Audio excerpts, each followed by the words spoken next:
وشر الأمور محدثاتها وكل محدثة بدعة وكل بدعة ضلالة وكل ضلالة في النار. قال عز وجل في القرآن المجيد: أعوذ بالله من الشيطان الرجيم. بسم الله الرحمن الرحيم. يا أيها الذين آمنوا اتقوا الله حق تقاته ولا تموتن إلا وأنتم مسلمون. وقال: يا أيها الناس اتقوا ربكم الذي خلقكم من نفس واحدة وخلق منها زوجها بث منهما رجالا كثيرا ونساء واتقوا الله الذي تسألون به والأرحام إن الله كان عليكم رقيبا. وقال: يا أيها الذين آمنوا اتقوا الله وقولوا قولا سديدا يصلح لكم أعمالكم ويغفر لكم ذنوبكم ومن يطع الله ورسوله فقد فاز فوزا عظيما. اللهم صل على محمد وعلى آل محمد كما صليت على إبراهيم وعلى آل إبراهيم إنك حميد مجيد. اللهم بارك على محمد وعلى آل محمد كما باركت على إبراهيم وعلى آل إبراهيم إنك حميد مجيد. رب اشرح لي صدري ويسر لي أمري واحلل عقدة من لساني يفقهوا قولي. أما بعد، تمام تعریفیں اس اللہ عز و جل لائق و زیبا ہے جو تمام جہانوں کا بنانے والا اور اسے پالنے والا ہے، اور درود و سلام اس کے آخری نبی محمد صلی اللہ علیہ وسلم پر. الحمدللہ ہم تمام یہاں اس درس قرآن کے لیے جمع ہوئے ہیں. انشاءاللہ العزیز اس مختصر سے وقت میں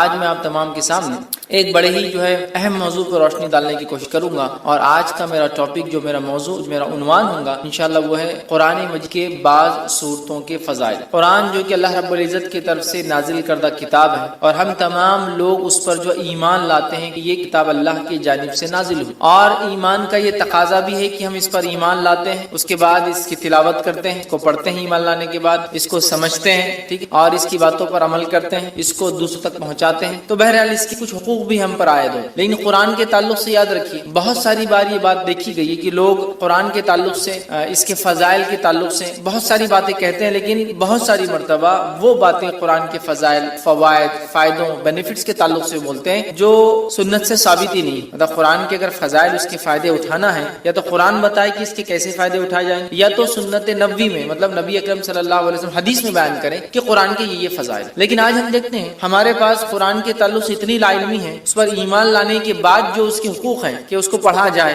اس کو سمجھا جائے، اس پہ عمل کیا جائے، اس کو دوسروں تک پہنچایا جائے، یہ تمام چیزوں سے ہماری زندگی اللہ رحم کرے خالی نظر آتی ہے. مطلب ایمان لانے کی جہاں تک بات ہے، بلیف کی جہاں تک بات ہے، تو ہم دعویٰ کرتے ہیں قرآن پہ ہم ایمان لائیں، لیکن باقی حقوق ترک کر دیتے. اسی طرح قرآن کے فضائل بھی ہے، ظاہر سی بات، یہ کتاب بہت سارے فائدے اپنے ساتھ لاتی ہے. اس کی تلاوت کے کئی فائدے ہیں، اتنے سارے کہ جو بتائے گئے وہ بھی ہوتے ہیں، جو نہیں بتائے گئے وہ بھی ہمیں انشاءاللہ ملتے ہیں. کچھ دنیا میں ملیں گے، کچھ آخرت میں ملیں گے. لیکن قرآن کے تعلق سے کچھ فضائل گھڑ دیے گئے ہیں، لوگوں نے بنا دیے، لوگوں نے بتا دیے، عجیب و غریب فضائل مختلف صورتوں کے تعلق سے. اور ایسے بھی کچھ فضائل ہیں جو ثابت ہی نہیں ہے. چلیے کچھ ثابت ہے اور اس کو بڑھا دیا لوگوں نے. مطلب ایک چیز ثابت ہے کہ قرآن کی یہ صورت کی یہ فضائل ہے، اب لوگ بڑا چڑھا کر بتا رہے ہیں. یہ تو سمجھ میں آ رہا ہے کہ کچھ تو ہے، لیکن اس میں لوگوں نے اضافہ کر دیا، ایڈ کر دیا. حالت یہ ہے کہ کچھ بھی نہیں ہے جہاں، وہاں بھی اتنے ایڈیشنز کہ عجیب و غریب باتیں کہ یہ سورت کو اتنی بار پڑھ لے تو یہ فائدہ، وہ سورت کو اتنی بار وہ کر لے تو اس کا یہ فائدہ،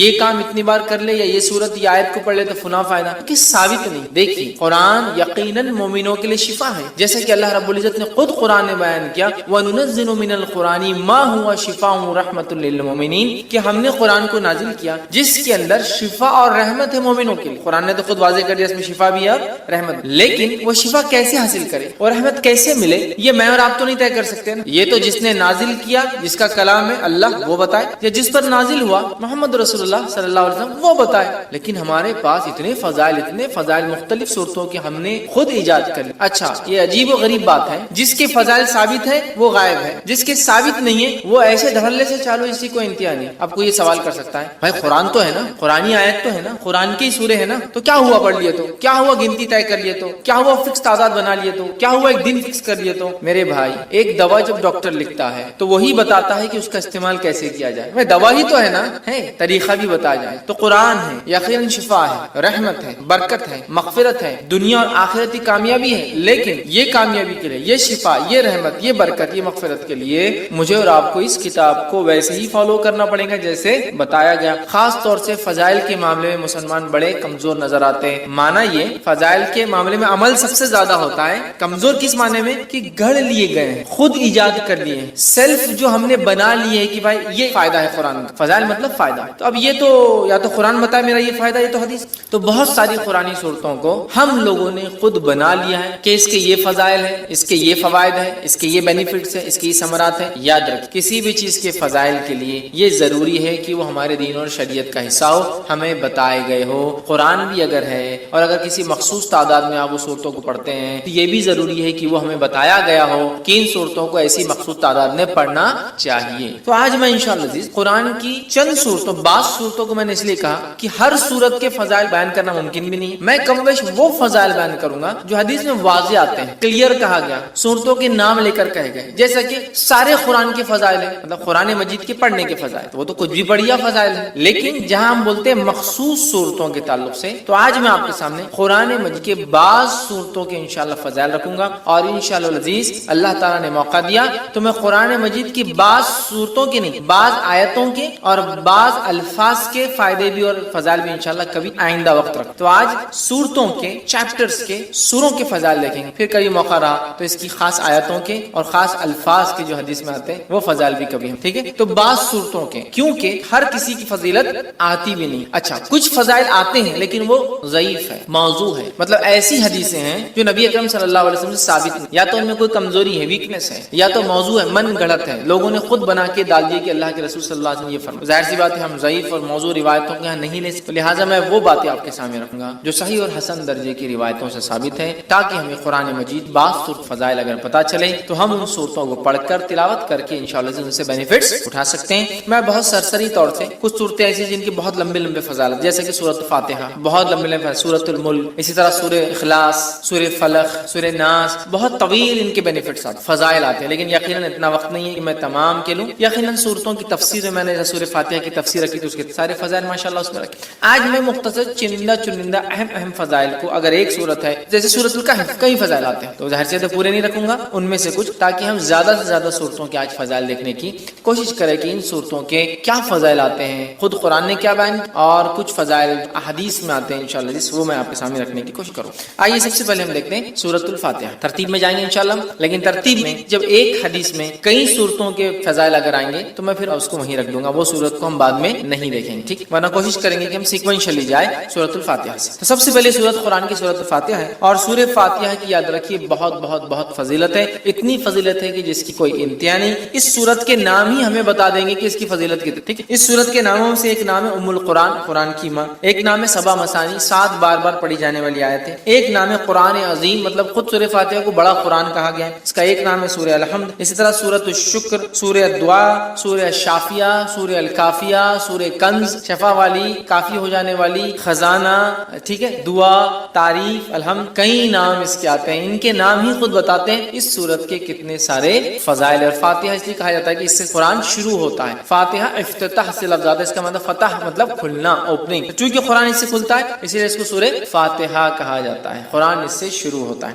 آئیے اس کے فضائل میں سے ایک فضیلت جو آتی ہے وہ یہ ہے، جامع ترمذی کی روایت ہے جو حضرت ابی بن کعب رضی اللہ عنہ فرماتے اور کہتے ہیں رسول اللہ صلی اللہ علیہ وسلم فرمایا کہ اس ذات کی قسم جس کے ہاتھ میں میری جان ہے، سورۃ الفاتحہ جیسی سورت نہ تو توریت میں نازل کی گئی، نہ تو انجیل میں نازل کی گئی، نہ زبور میں نازل کی گئی، یہ 7 آیتیں ہیں جو بار بار پڑھی جاتی ہے، یہی قرآن عظیم ہے اور جو مجھے دیا گیا ہے۔ تو یہاں دیکھیے سورۃ فاتحہ کی فضیلت میں جو آپ بیان کریں، ایک ایسی سورت ہے جو اس سے پہلے نہ توریت میں نازل ہوئی، نہ زبور میں نازل ہوئی، نہ انجیل میں نازل ہوئی، ٹھیک ہے، اور یہی سبع مثانی ہے، مطلب قرآن نے کہا نا وَلَقَدْ آتَيْنَاكَ سَبْعًا مِنَ الْمَثَانِي وَالْقُرْآنِ الْعَظِيمِ، اے نبی ہم نے آپ کو 7 بار بار پڑھی جانے والی آیتیں، سبع من المثانی والقرآن العظیم، اور ایک بڑا قرآن دیا۔ جب پوچھا گیا یہ 7 بار بار پڑھی جانے والی آیتیں اور قرآن عظیم کیا ہے تو کہا سورہ فاتحہ، سورہ فاتحہ قرآن کہا گیا، قرآن عظیم بڑا قرآن کہا گیا، اس کتنے فضائل، تو کہا نہ اس سے پہلے یہ توریت میں نازل ہوئی، نہ زبور میں، نہ کتنی بڑی فضیلت ہے، اور امت محمدیہ کو ہی صرف یہ سورت دی گئی ہے،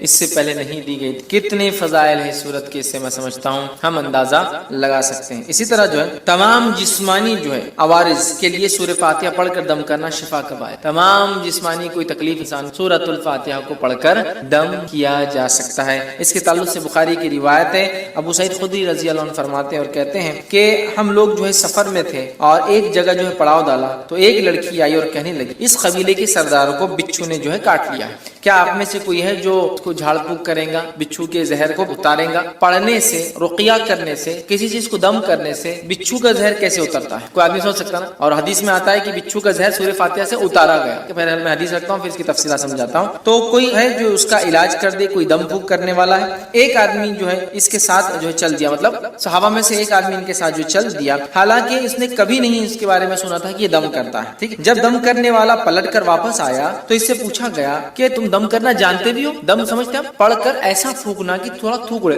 دم. تو کیا تم جانتے بھی ہو دم کیا ہوتا ہے؟ تم نے کر کے آیا یا یوں ہی کہہ دیا کہ مجھے دم آتا ہے ویسے چلے گئے اٹھ کر؟ ٹھیک ہے. اس نے کہا نہیں، میں نے تو بس سورہ فاتحہ پڑھی اور پھونک مار دی. ٹھیک، سورہ فاتحہ پڑھی اور پھونک مار دی اور اس کو شفا ہو. اب آپ کوئی سوچ سکتا آدمی کہ بچھو نے کاٹا، زہر ہے، اور آپ پھونکنے کی بات کر رہے ہیں. ٹھیک، تو آج جدید سائنس اس طرف بڑھ چکی ہے کہ لکوڈز کے اندر خود کی سمجھنے کی صلاحیتیں ہوتی. معلوم پانی کے تعلق سے ایک اسٹڈی آئی ہے کہ پانی پہ جب کچھ کلمات پڑھے جاتے ہیں تو پانی اپنے مالیکولز کو ریسٹرکچر کرتا ہے. معلوم مطلب اس کو جب کچھ پڑھا جاتا ہے، جیسے ایک آدمی بسم اللہ کہہ کر پڑھے گا تو پانی اپنے آپ کو ریسٹرکچر کرے گا. معلوم وہ آپ کے انسٹرکشنز کو سمجھ سکتا ہے. اب یہ الگ بات ہے کہ ابھی یہ اب ایک سائنٹیفک، ابھی اس کے لیے فیکٹس ایک لمبا وقت، بٹ ابھی ہم کو پتا چل رہا ہے جو سائنس آج کی بتا سکتی ہے. لکوڈز جو ہوتے ہیں ان میں اپنی انڈرسٹینڈنگ اور وہ ریسٹرکچر کر سکتے، ریڈیزائن کر سکتے اپنے آپ کو، سامنے والا کیا پڑھ رہا ہے. اگر اسی بات کو ہم ذہن میں رکھیں جو آج ایک ابتدا ہے اس فیلڈ کی، ہو سکتا ہے آگے بہت ساری باتیں ہمارے سامنے آئے، یہ ابتدا ہے، تو ہمیں پتا چلتا ہے زہر بھی قسم کا لکوڈ ہے جو اندر جا رہا ہے. جب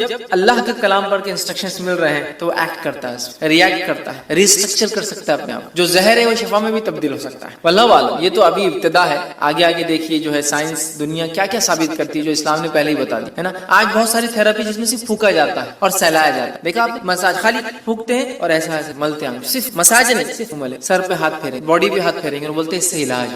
جرمنی میں ایک سائنٹسٹ ہے، وہ پاگلوں کا یا لوگوں کا علاج کرتا ہے جن کو مرگی وغیرہ کی بیماری، ایپیلیپسی وغیرہ ہوتی ہے، اور وہ ان کو، حالانکہ نان مسلم ہے، کرسچن ہے، تجوید کے ساتھ قرآن پڑھاتا ہے اور اس کی تجزیے کے مطابق، اس کے ایکسپیریمنٹس کے مطابق وہ کہتا ہے اللہ لفظ کو جو تجوید کے ساتھ پراپرلی برابر ادا کیا جائے ایسا آدمی پاگل نہیں ہوتا. وہ مسلمان نہیں ہے لیکن اس کی تھراپی کہتی ہے کہ یہ لفظ کو صحیح بولنے سے مینٹلی آدمی اچھا رہے. سبحان. ٹھیک ہے، تو بہرحال تو زہر کا اتارا ہے، اس لیے میں نے کہا کہ جسمانی بیماریوں کا اس کے اندر علاج ہے. اسی طرح سورۃ الفاتحہ کی فضیلت یہ ہے، جادو، جن، مرگی یا کسی پر سایہ یا کسی چیز کا اثر ہو، بیماری اگر کسی انسان کو ہو اور صبح اور شام جو ہے 3 مرتبہ سورہ فاتحہ پڑھ کر دم کی جائے تو شفا مل جاتا ہے. جادو، کوئی اثر، آصف جس کو کہتے ہیں، ٹھیک ہے، مرگی، ایپیلیپسی، اس جیسی کوئی بھی بیماری ہو انسان کو، اگر سورۃ الفاتحہ صبح اور شام 3 مرتبہ پڑھ کے دم کی جائے تو اس کو فائدہ ہوتا ہے. جس کے تعلق سے ابو داؤد کی روایت ہے، ایک لمبا واقعہ ہے. خارجہ بن سلت رضی اللہ عنہ کا جو اس کے راوی، وہ کہتے ہیں کہ ان کے چچا نے روایت کیا کہ وہ ایک سفر میں تھے اور وہ ایک جگہ سے گزرے جہاں ایک آدمی کو لایا گیا جو زنجیروں میں جکڑا ہوا تھا، مطلب اس کو باندھا ہوا تھا رسیوں وغیرہ میں. لوگوں نے کہا یہ پاگل ہے اور تم محمد صلی اللہ علیہ وسلم کے ساتھ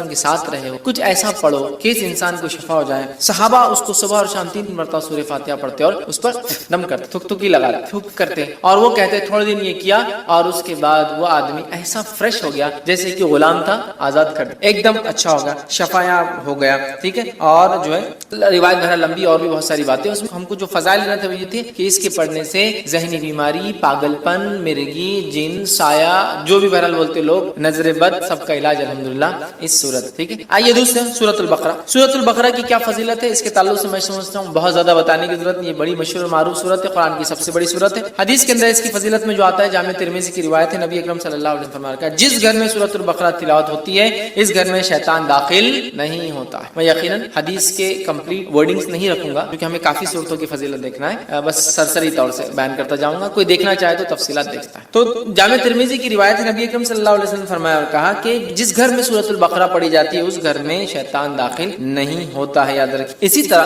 سورۃ البقرہ کے تعلق سے صحیح مسلم کی روایت میں جو فضائل آتے ہیں وہ کیا سنیے. سورۃ البقرہ کی تلاوت اور سماعت جادو کا بہتر علاج ہے. تلاوت اور سننا جادو کا علاج ہے. دوسرا، کوئی جادوگر سورۃ البقرہ پہ غالب نہیں آ سکتا. تیسرا فائدہ اسے پتہ چلا ہے اس کی تلاوت کرنے سے گھر میں خیر و برکت آتی ہے. چوتھی فضیلت معلوم ہوتی ہے اس کی تلاوت ترک کرنے سے گھر کی خیر و برکت سے انسان محروم ہو جاتا ہے. ٹھیک ہے، پانچواں فائدہ آتا ہے قیامت کے روز سورہ بقرہ اپنے پڑھنے والوں کے لیے مغفرت کے لیے جھگڑا کرے گا. 5 فضائل آتے ہیں صحیح کی روایت میں. ٹھیک ہے، اور ابو امامہ باہلی رضی اللہ عنہ اس حدیث کے راوی ہے. حدیث کے اندر جو آتا ہے وہ یہ ہے، قرآن پڑھا کرو، وہ قیامت کے روز اپنے پڑھنے والوں کی سفارش کرے گا. خصوصاً 2 روشن صورتیں تلاوت کرو، سورۃ البقرہ، سورہ آل عمران. ٹھیک ہے، قیامت کے روز یہ اس طرح قطار میں آئیں گی جیسے بادل آتے ہوں، یا 2 سائبان، مطلب 2 سائبان ہیں یا پھر بادلوں کے جیسے ہی سایہ لے کر آئیں گے. ٹھیک ہے، یا جیسے قطار میں اڑنے والے پرندوں کی طرح یہ جو ہے آئیں گے اور اپنے پڑھنے والے کی طرف جھگڑا کریں گے. سورہ بقرہ اور سورہ آل عمران کی اللہ ان کی مغفرت کرو، ان کو معاف کر دو، تو جھگڑا کریں گے تو انہیں پڑھا کرو. ٹھیک ہے، ان کا پڑھنا باعث برکت ہے اور اس کا چھوڑنا باعث حسرت ہے، خیر و برکت چھین جاتی ہے اور جادوگر اس کا مقابلہ نہیں کرتا. 5 فضیلت پورے قرآن کی بھی ہے. سورہ بقرہ اور سورہ آل عمران کا خاص نام لیا گیا 2 نمبر اور 3 نمبر کا سورہ قرآن کا. ٹھیک ہے. اسی طرح شیطان گھر میں داخل نہیں ہوتا ہے, جادو کا اثر ختم ہو جاتا ہے. اب اگر جادو ہو گیا ہے یا شیطان اندر آ گیا تو بھاگ بھی جاتا ہے اس کے پڑھنے سے. مطلب ایک تو اندر نہیں آنے دینا, ایک تو جادو ہوگا تو علاج کرنا, اور ایک آگے تو ہکالنا, تینوں کام ہو سکتے ہیں سورہ بقرہ سے. سنیے حدیث کے اندر روایت ہے, حاکم کی روایت ہے, نبی اکرم صلی اللہ علیہ وسلم فرمایا اور کہا ہر چیز کی ایک چوٹی ہوتی ہے. قرآن مجید کی چوٹی اور فضیلت اور عظمت کے اعتبار سے سورۃ البقرہ اس کی چوٹی ہے, پیک ہے, پینیکل ہے. ٹھیک ہے. جس گھر میں سورہ بقرہ پڑھی جاتی ہے شیطان سنتے ہی اس گھر سے بھاگ جاتا ہے. جس گھر میں سورۃ البقرہ پڑھی جاتی ہے شیطان سنتے ہی بھاگ جاتا ہے. ایول برائی جتنی بھی ہے شیطان لاتا ہے نا, گھر سے بھاگ جاتی ہے. ٹھیک ہے. آئیے تیسرا سورہ سورہ آل عمران. سورہ آل عمران کے تعلق سے آتا ہے قیامت کے روز, جو ہم نے پیچھے جو روایت دیکھی اس روایت میں تفصیلات آ چکی صحیح مسلم کی روایت کے اندر, جہاں نبی اکرم صلی اللہ علیہ وسلم فرمایا 2 قطار یا تو پرندوں کی یا تو 2 سائبان درخت جو بڑے سائیدار ہوتے, یا تو بادلوں کے جیسی 2 صورتیں آئیں گی اور اپنے پڑھنے والے کی سفارش بلکہ جھگڑا کریں گی ان کے لیے, نور ثابت ہوں گی ان کے لیے. اور روز قیامت جب کوئی سایہ نہ ہوگا تو 7 تو عرش میں ہے, اس کے علاوہ جن کو سایہ ملے گا ان میں سورۃ البقرہ اور سورہ آل عمران پڑھنے والے بھی, اور یہ 2 نور جیسے ثابت ہوں گے. ٹھیک ہے. تو سورہ آل عمران بھی اس میں شامل, یہ نور جیسی ثابت, سایہ دار درخت جیسی ثابت. یہ اس کے بڑے فضائل یاد رکھیں سورۃ آل عمران کے, اور یہ لڑیں گی, یاد رکھیں لڑیں گی. آئیے حدیث کے الفاظ سن لیجیے. نبی اکرم صلی اللہ علیہ وسلم کو, یہ مسلم کی روایت ہے, کو فرماتے ہوئے سنا ہے کہ قیامت کے روز قرآن مجید لایا جائے گا, اور جو لوگ قرآن پر عمل کرتے تھے وہ بھی لائے جائیں گے. سورہ بقرہ اور سورہ آل عمران آگے ہوں گے. اس کے بعد نبی اکرم صلی اللہ علیہ وسلم نے ان دونوں صورتوں کی 3 مثالیں دی جنہیں میں آج تک نہیں بھولا. راوی کہتے ہیں اور فرماتے ہیں وہ دونوں صورتیں بادل کے 2 ٹکڑوں کی طرح ہوں گی, مطلب سایہ دیں گی. 2 کالے رنگ کی جو چھتریاں ہوں گی جن میں روشنی چمک رہی, بادل جیسی ہوں گی. 2 چھتریاں ہوں گی ان میں روشنی بھی چمک رہی ہوں گی. ٹھیک ہے. اور 2 قطاریں پرندوں کی ہوں گی اور وہ اپنے صاحب کی طرف جو ہے جھگڑیں گی. 2 قطاریں پرندوں کی طرح ہوں گی اور وہ اس کو پڑھنے والوں کے لیے جھگڑا کریں گی. یہ 2 صورتیں بڑی اہم ہیں, سورہ بقرہ اور سورہ آل عمران. سورہ فاتحہ کی فضیلت ماشاءاللہ ہم دیکھ چکے ہیں. چوتھی جو ہم دیکھیں گے سورت ہے سورہ ہود. اب بیچ بیچ میں بہت ساری صورتیں ہم چھوڑ چکے, ان کے بہت ساروں کی فضائل ثابت نہیں ہوتے ہیں. ٹھیک ہے. اس لیے ہم چھوڑتے چلیں گے, اس لیے بعض میں نے کہا جو بہت اہم ہے, اور بہت ساروں کے تعلق سے میں نے جیسا کہا کہ بہت ساری ضعیف روایتیں آتی ہیں تو میں وہ نہیں رکھوں گا. ٹھیک. سورہ ہود کو ہم دیکھتے ہیں. سورہ ہود کی یاد رکھی بڑی فضیلت ہے, اور سورہ ہود کے تعلق سے جامع ترمذی کی روایت ہے. جو باتیں ہمیں پتہ چلتی وہ یہ ہے کہ سورۃ الہود سورہ نمبر 11, سورہ واقعہ سورہ نمبر 56 56, سورہ مرسلات سورہ نمبر 77 70, سورہ نبا سورہ نمبر 78 78, سورہ تکویر سورہ نمبر 81 81 جو ہے, ان صورتوں کی ایک ہی حدیث میں ایک ساتھ فضائلات 500. کیا فضائل ہے؟ عبداللہ ابن عباس رضی اللہ عنہما کے راوی کہتے ہیں ابوبکر صدیق رضی اللہ عنہ نے عرض کیا یا رسول اللہ صلی اللہ علیہ وسلم آپ بوڑھے ہو گئے ہیں. مطلب نبی اکرم صلی اللہ علیہ وسلم کے سر میں کچھ بال سفید نظر آنے لگے تھے. حالانکہ انس بن مالک رضی اللہ عنہ کہتے ہیں آپ کے بہت کم بال سفید اور آپ تیل لگانے سے چھپ جایا کرتے. تو اللہ کے رسول اللہ علیہ وسلم ابوبکر صدیق پوچھا رضی اللہ عنہ کیا بہت سارے بال آپ کے سفید نظر آئے؟ تب اللہ کے رسول صلی اللہ علیہ وسلم آیا مجھے سورہ ہود سورہ واقعہ سورہ مرسلات سورہ نبا سورہ تکویر نے بوڑھا کر دیا ہے. مطلب یہ صورتیں قیامت کا منظر پیش, یہ صورتوں نے قوموں کے واقعات, یہ صورتوں نے قوموں کے ایمان نہ لانے پر کیسے عذابات آئے. سورہ ہود پڑھیا انہی قوموں کے واقعہ, نوح علیہ السلام کا واقعہ, صالح علیہ السلام کا واقعہ, شعیب علیہ السلام کا واقعہ, ہود علیہ السلام کا واقعہ ہے نا.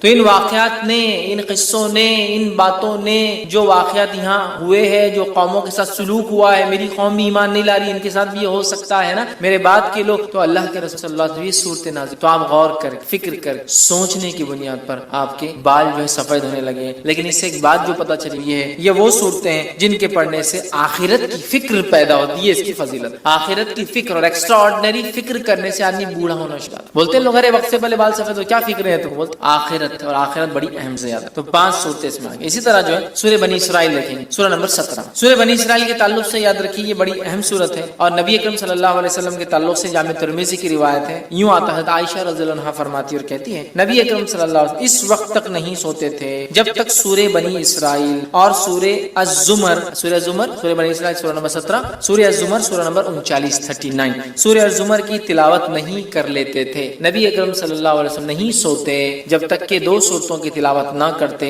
سورہ بنی اسرائیل ٹھیک ہے, یا سورہ اسراء سورہ نمبر 17, اور دوسرا آپ فرماتی اور کہتے سورہ الزمر, سورہ زمر سورہ نمبر 39 40 نمبر کا. یہ 2 کی جب تک تلاوت نہ کرتے جب تک آپ سوتے نہیں تھے. ٹھیک ہے. اس سے پتہ چلا نبی اکرم صلی اللہ علیہ وسلم جس سورت کی تلاوت کر کے سو رہے ہیں یقیناً وہ سورت بڑی اہمیت بڑی اہمیت حامل ہے. ٹھیک ہے. یہ 2 صورتوں کے تعلق سے آتا ہے کہ آپ سونے سے پہلے اس کو تلاوت کیا. آئیے آگے بڑھتے ہیں. سورہ نمبر 18 سورہ کہف دیکھتے ہیں. سورہ کہف بڑی مشہور اور معروف سورت. صرف اگر اتنا کہہ دوں کہ نبی اکرم صلی اللہ علیہ وسلم نے تاکید کی کہ جمعہ کو پڑھا کرو ایوری فرائیڈے، تو میں سمجھتا ہوں اتنا ہی ہمارے لیے کافی، بٹ اس کے کئی فضائل آتے ہیں الحمدللہ۔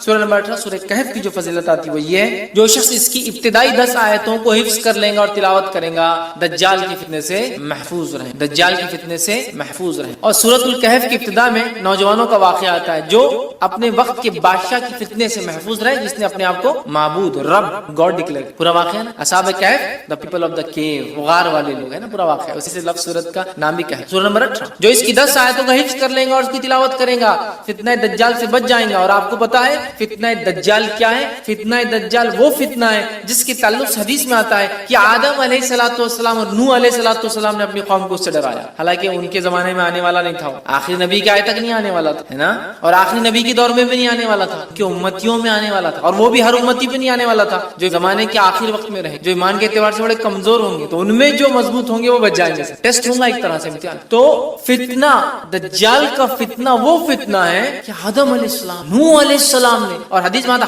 ہر نبی نے اپنی قوم کو اس سے ڈرایا۔ اور جب اللہ کے رسول صلی اللہ علیہ وسلم علامت قیامت بیان کی نا، حدیث میں آتا، راوی کہتے ہیں فجر کی نماز کے بعد نبی اکرم صلی اللہ علیہ وسلم نے کہا کہ میں تم سے نہ کہتا تھا دجال کے بارے میں، تمیمہ داری جو کرسچن تھے، عیسائی تھے، وہ آج میرے پاس پہنچے 1 مہینے کے سفر کے بعد، اور انہوں نے مجھ سے ایک واقعہ بیان کیا کہ وہ ایمان بھی لائے ہیں اس چیز کو دیکھنے کے بعد، اسلام قبول کر لیا ہے، اور انہوں نے دجال سے ملاقات، میں نہ کہتا تھا تم سے۔ اور اس کے بعد نبی اکرم صلی اللہ علیہ وسلم سناتے گئے، راوی کہتے ظہر کا وقت آ گیا، ہم نے ظہر کی نماز پڑھی، پھر علامت قیامت اب بتاتے گئے، عصر کا وقت آ گیا، ہم نے عصر کی نماز پڑھی، پھر علامت قیامت بتاتے گئے، اور صحابہ کہتے ہیں جب پوری علامتیں آپ دن بھر میں بتا دی تو ہم اتنے خوف زدہ ہو گئے کہ کسی جھاڑی کے پاس سے جاتے ڈر لگنا، جھاڑ کے پاس سے ڈر لگتا تھا کہ دجال نکل کے آنا جائے، اتنا ڈرا دجال اتنی خطرناک، اور اس سے سیفٹی کے لیے صرف 10 آیتیں آتی، 10 جملے، 10 سینٹنسز یاد کر لو محفوظ۔ اب آپ بولیں گے 10 جملوں سے کیسا محفوظ ہو سکتا ہے انسان؟ 10 جملے کے معنی اور مفاہیم۔ ابھی تو میں کہہ رہا ہوں نا، قیامت تک قرآن اپنے عجیب و غریب معجزے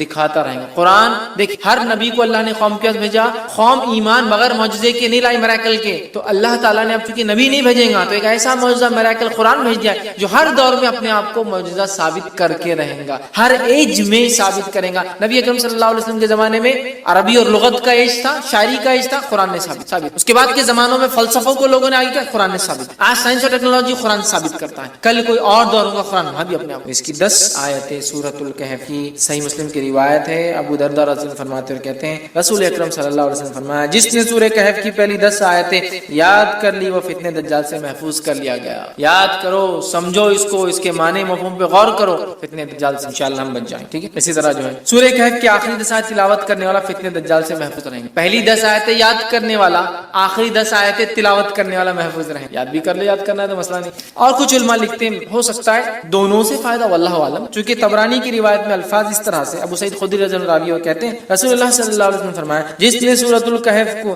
اس طرح پڑھی جس طرح نازل ہوئی تو وہ اس کے لیے قیامت کے روز نور ہوں گی، مکہ سے لے کر جس جگہ وہ رہتا وہاں تک کے لیے نور، انڈیا سے وہاں پڑھے تو وہاں تک اتنا بڑا نور رہے گا، جس جگہ سے مکہ تک اتنا بڑا نور اس کے لیے ثابت ہوگا۔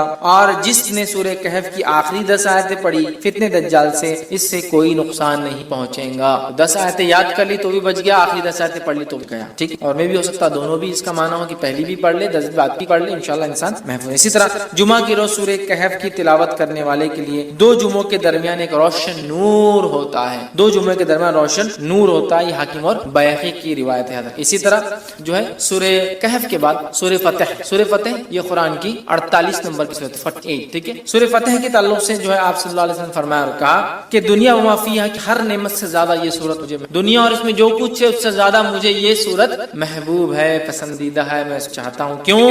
بخاری کی روایت ہے، ہم جانتے ہیں سورہ فتح نازل ہوئی تھی، اس کی ابتدا جب حدیبیہ 6 ہجری کا واقعہ ہے، عمرے کے لیے صحابہ اور اللہ کے رسول صلی اللہ علیہ وسلم گئے، مشرکین نے آنے نہیں دیا، ایک ٹریٹی سائن ہوئی، ایک پیکٹ سائن ہوا، صلح سائن ہوئی، دستخط، جس کو صلح حدیبیہ کہتے ہیں۔ اور صحابہ پریشان تھے، دل میں تھوڑے سے ملال کر رہے تھے کہ ہم جنگ لڑتے ہیں، ہم کو آنے نہیں دیتے۔ اللہ کے رسول صلی اللہ علیہ وسلم لیکن امن کو پسند کیا جنگ کے مقابلے میں، تو اللہ رب العزت نے جب یہ ہو گیا تو اللہ نے فرمایا انا فتحنا لک فتحا، اے نبی ہم نے آپ کو کامیابی دی کھلی۔ صحابہ وہ خوش ہو گئے کہ ہم کو تو دنیاوی لگ رہا تھا، ہم تو معاہدہ کر کے پیچھے رہ گئے، قرآن کہہ رہا ہے فتح مبین ہے۔ تو آپ سے فرما رہے اس سے زیادہ مجھے کوئی صورت پسند نہیں ہے۔ اس کے تعلق سے ایک طویل لمبا واقعہ ہے، عمر ابن خطاب رضی اللہ عنہ نے اللہ کے رسول صلی اللہ علیہ وسلم ایک مسئلہ پوچھا، بخاری کی روایت۔ یہ مسئلہ کب پوچھا؟ جب آپ نبی اکرم صلی اللہ علیہ وسلم تھوڑی سی پہلے بحث کر چکے، واقعہ معلوم ہے نا؟ حضرت عمر رضی اللہ عنہ آئے، اللہ کے رسول صلی اللہ علیہ وسلم کہا کہ اللہ کے رسول صلی اللہ علیہ وسلم کے ہم حق پر نہیں ہیں؟ آپ نے کہا تو ہم لڑتے کیوں نہیں، کیوں صلح ہو رہی ہے؟ آپ نے خاموش۔ پھر گئے ابوبکر صدیق رضی اللہ عنہ کے پاس، کہا مسئلہ کیا ہے؟ ہم حق پر نہیں ہے تو کہا ہے، پھر لڑتے کیوں نہیں؟ ابوبکر صدیق خاموش رہے، کہ اللہ کے رسول خاموشی اختیار کی نا، مل گیا نا جواب۔ اب شاید اس کے بعد یہ سوال کریں، روایت میں تفصیلات نہیں آتی، میں سمجھ رہا ہوں